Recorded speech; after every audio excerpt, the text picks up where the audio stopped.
2026 தேர்தல் தை பிறந்தால் வழி யாருக்கு?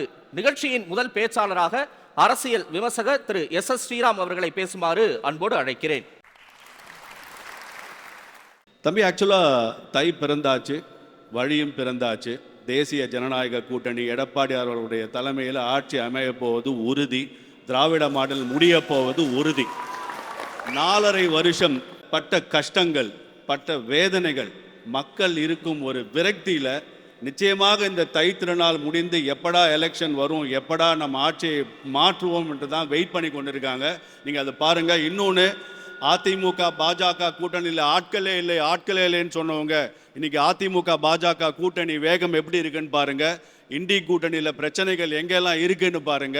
ஸோ என்னமோ அதிமுக பாஜக கூட்டணி வலுவாக இல்லை என்று சொன்னவர்களுக்கு வேகத்தை எடப்பாடியார் அவர்கள் காட்டியிருக்கிறார்கள், பாஜக அது காட்டியிருக்கு. நார்மலாக ஒரு கட்சியை எதுக்காக நம்ம எலெக்ட் பண்ணுறோம்? ஓட்டு போட்டு நம்ம ஏன் நம்மளை எலெக்ட் பண்ணுவாங்க? அவங்க சொன்ன வாக்குறுதியை நமக்கு நிறைவேற்றி தருவார்கள் என்ற நம்பிக்கையில் தான். இந்த திராவிட மாடல் ஆட்சி அவங்க சொந்த 505 வாக்குறுதியில் எவ்வளோ வாக்குறுதி நிறைவேற்றிருக்காருன்றது முதலமைச்சர்லேருந்து அமைச்சர்கள்லேருந்து மாவட்ட செயலாளர்கள் வரைக்கும் யாருமே ஒருமித்த கருத்து சொல்றதில்லை. ஒருத்தர் 65, ஒருத்தர் 75, ஒருத்தர் 55, இன்னொருத்தர் 95 ஆகிய உண்மையான வாக்குறுதிகள் எவ்வளோ பண்ணார்? நம்ம அன்புமணி ராமதாஸ் அவர்கள் போன வருஷம் 2025 விடியல் எங்கேன்னு ஒரு 103 பக்கத்துக்கு எத்தனை வாக்குறுதிகளை நிறைவேற்றிருக்கிறார்கள் திமுகன்னு பார்த்தா வெறும் 15% வாக்குறுதியை நிறைவேற்றி விட்டு திராவிட மாடல் திருப்பி வரும்னு சொன்னா மக்கள் வெயிட் பண்ணிட்டு இருக்காங்க. ஆமா, வாங்க, நாங்க உங்களுக்கு எந்த மாடல் எங்களுக்கு வேணும்னு உங்களுக்கு காட்டுறோன்றதுக்காக வெயிட் பண்ணிட்டு இருக்காங்க. நீங்க சொன்ன வாக்குறுதிகள் என்ன, நீங்க செஞ்சது என்ன? நீங்கள் வாக்குறுதி மட்டும் இல்லைங்க, அதாவது சுயமரியாதை பேசும் இந்த கட்சி வாக்குறுதி ஒன்று இலவசம் என்று ஒன்றை சொல்லிவிட்டு உனக்கு 1000 ரூபா கொடுக்குறோமே, நீ ஓசி பஸ்ல போறிய, நீ லிப்ஸ்டிக் வாங்கி போட்டுக்கோய, யாருடைய பணம்? வரி பணம், மக்களின் வரி பணத்தை நீங்கள் ஆட்சி அதிகாரத்தில் இருக்கும் காரணத்திற்காக, அந்த பொறுப்பு இருப்பதற்காக நீங்கள் மக்களை எவ்வளமா பேசுறீங்க. இந்த ஓசி பஸ்ல போறீங்க, 1000 ரூபா சிம் நீங்க சார்ஜ் பண்ணி யாரோட வேணா பேசு. இதெல்லாம் உங்களுடைய நீங்க மக்களை பார்க்கும் பார்வை. வேளாண்மைக்கு நீங்க என்ன பண்ணீங்க? விவசாயிகளுக்கு என்ன பண்ணீங்க? தமிழ்நாட்டில் கிட்டத்தட்ட 60% வேளாண்மையை நோக்கி இருக்கிறது. வேளாண்மையை நம்பி இருக்கக்கூடிய தமிழகத்தில் நீங்க செஞ்ச வேளாண்மைக்கான செஞ்சது என்ன? நீங்க சொன்ன நெல் கொள்முதலுக்கு 2500 ரூபா பெர் குவிண்டால் கொடுக்குறேன். நீங்க உங்க வாக்குறுதி எங்க போச்சு? 4000 ரூபா நீங்க கரும்புக்கு. இங்க விவசாயிகள் இருப்பீங்க, நீங்க மனசை தொட்டு சொல்லுங்க. நீங்க எல்லா மாடலையும் விட்டுருங்க. சொன்னதை செய்தார்களா என்பதை மட்டும் யோசித்து பாருங்க. சொல்லல. நீங்க 250 கோடிக்கு நீங்க லைப்ரரி கட்டுவீங்க, நீங்க 50 கோடிக்கு கார் ரேஸ் விடுவீங்க. நெல்லை கஷ்டப்பட்டு செய்யும் விவசாயியை அந்த கிழங்கை நீங்க கட்டி கொடுங்கன்னா அது ரோட்ல இருக்கு. ஸோ உங்களுடைய விளம்பர மாடல் தானே தவிர அது திராவிட மாடல் நிச்சயமாக இல்லை. இன்னொன்னு, இது பெரியார் மண்ணு, அவ்வளவு சீக்கிரம் உங்களால ஜெயிக்க முடியாது அப்படின்னு தொடர்ச்சியா சொல்லிட்டு இருக்காங்க. இது ஆன்மீக மண்ணு தலைவா, இது ஒன்றும் பெரியார் மண்ணெல்லாம் கிடையாது. இப்பெல்லாம் முதலையாவது இப்போ கூட பெண்களுக்கு தமிழ்நாட்டில் பாதுகாப்பு இல்லை, அனைத்துக்கும் போலீஸ்காரர்களுக்கே பாதுகாப்பு இல்லை. நம்ம எவ்வளோ சண்டை பார்த்துட்டு இப்போ புது பிரச்சனை, முருகனுக்கே பாதுகாப்பு இல்லை. குன்றத்தில் இருந்தாலும் முருகனுக்கு பிரச்சனை, தரையில் இருந்தாலும் முருகனுக்கு பிரச்சனை.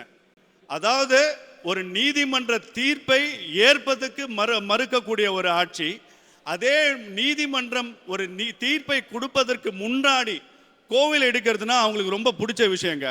குன்றத்தில் இருக்கக்கூடிய பிரச்சனையை சுடுகாடோடு ஒப்பிட்டு பேசுறது அது திமுகவின் ஒரு வாடிக்கை. இன்னைக்கு திருப்பூர்ல ரெவென்யூ டிபார்ட்மெண்ட் அதுக்குள்ள இருக்கக்கூடிய கோயில்னு சொல்லிட்டு 100 வருஷ பழமையான அதை குலதெய்வமாக வழிபாடும் அந்த கோவிலை இன்னைக்கு செல்வமுத்துக்குமரன் கோவிலை திருப்பூர்ல 3 நாள் முன்னாடி இடிச்சிருக்காங்க. நீங்கள் கொடுக்கும் தீர்ப்பை நீங்கள் மதிப்பதில்லை, தீர்ப்பு தருவதற்கும் வெயிட் பண்ணுவதில்லை. நீங்க மிச்சவங்களை பார்த்து பாசிச ஆட்சின்னு சொன்னா அதை நம்ம எப்படி ஏத்துக்க முடியும்? ஸோ இதுதான் இங்க இந்த 4.5 வருஷத்துல அண்டை ஆந்திர பிரதேஷ் மாநிலத்தில் சந்திரபாபு நாயுடு அவர்கள் வந்ததுக்கு அப்புறம் மக்களே நீங்க தயவு செய்து நல்லா நீங்க போய் நான் சொல்வதற்கு அப்புறம் நீங்களும் செக் பண்ணி பாருங்க.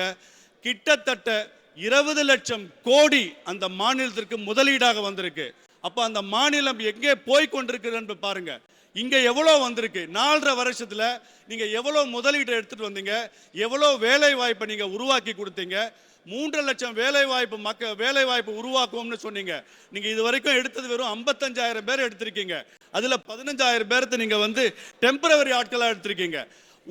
நீங்கள் சொன்ன எந்த வாக்குறுதியுமே உங்களால் நிறைவேற்றப்படவில்லை என்பதுதான் உண்மை. நீங்க கொடுத்த அந்த 1000 ரூபாய் முதல்ல அனைவருக்குமான பெண்களுக்கான வாக்குறுதி நீங்க. அதுக்கப்புறம் தகுதி வாய்ந்த பெண்கள் நீங்க. அப்ப விவசாய கடனை தள்ளுபடி செய்வோம் நீங்க.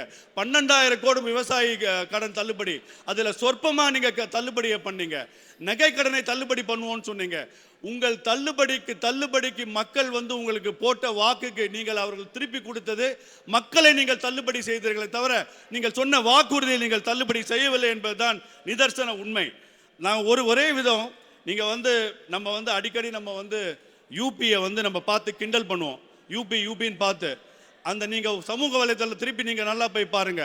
அங்க யூபி இருக்கக்கூடிய முதலமைச்சர் மக்கள் குறை தீர்ப்பு விஷயத்துக்கு அவரை பார்க்க வரும்போது அவர்கள் உட்கார்ந்து கொண்டிருப்பார்கள். முதலமைச்சர் அவர்கள் ஒரு சேருக்கும் போய் அவர்களோட குறை என்ன என்றை தீர்ப்பார்கள். இங்க உங்களால பண்ண முடியுமா?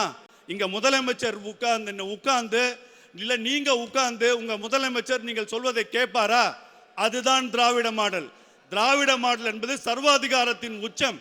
அதுதான் உங்கள் திராவிட மாடல். உங்களுக்கு எந்த மாடல் வேண்டும்? மக்கள் எடப்பாடியார் என்ற ஏழை விவசாயி சிலுவம்பாளையில் பிறந்த எடப்பாடியார் அவர்கள் 4.5 ஆண்டு ஆட்சி காலத்தை நீங்கள் சற்றே பின்னோக்கி அமைதியாக யோசித்து பாருங்கள் தமிழகம் எப்படி இருந்தது என்பதை. அதுதான் சொல்றேன். நீங்க நெல் கொள்முதல்ல இங்க பிரச்சனையாச்சு. ஒரு விவசாயி போய் அந்த நெல்ல போய் நின்னாரு. எடப்பாடி அவர்கள் என்ன பிரச்சனைன்னு பார்த்தாரு. ஆனா இங்க வந்து முதல்வருக்கு அவர் ஆபீஸ் ரூமுக்கு எடுத்துன்னு போய் நெல்லை காமிச்சாங்க. ஏன்னா வலி தெரியும். யாருக்கு தெரியும் அந்த வலி? அந்த வயலில் காலை வைத்து செய்யும் ஒரு விவசாயிக்கு தெரியும் வழி. அந்த வழியில் வந்தவர் தான் எடப்பாடியார். குடும்ப ஆட்சி இல்லைன்னா வந்து குலத்தொழிலை கேலி செய்பவர்கள் அவர்கள் குடும்பத்தில் மட்டும் வழியாக வரலாம். அப்பா முதலமைச்சர், மகன் முதலமைச்சர், பேரன் துணை முதலமைச்சர், திருப்பி இன்னொருத்தர் முதலமைச்சர். ஆனால் இது குலத்தொழில் இருக்காது. ஆனால் குலத்தொழிலை செய்பவர்களை ஏவலம் பேசுவதுதான் அவர்களுடைய வாடிக்கை. தமிழகத்தில் 2026 நிச்சயமாக எடப்பாடியார் அவர்கள் தலைமையில் தேசிய ஜனநாயக கூட்டணி ஆட்சி அமைத்தவை யாராலும் தடுக்க முடியாது என்பது மாற்று கருத்து இல்லை. இந்த ஆட்சியில பங்கு கேட்பீங்களா, கேட்க மாட்டீங்களா? தலைவர்கள் இருக்கிறார்கள், நிச்சயமாக பார்த்துக் கொள்வார்கள். ஆட்சியில் பங்கு முக்கியம் இல்லை, யார் ஆட்சி செய்ய வேண்டும் என்பதுதான் முக்கியம். அது நிச்சயமாக எடப்பாடி அவர்கள் ஆட்சி தான் வரும்.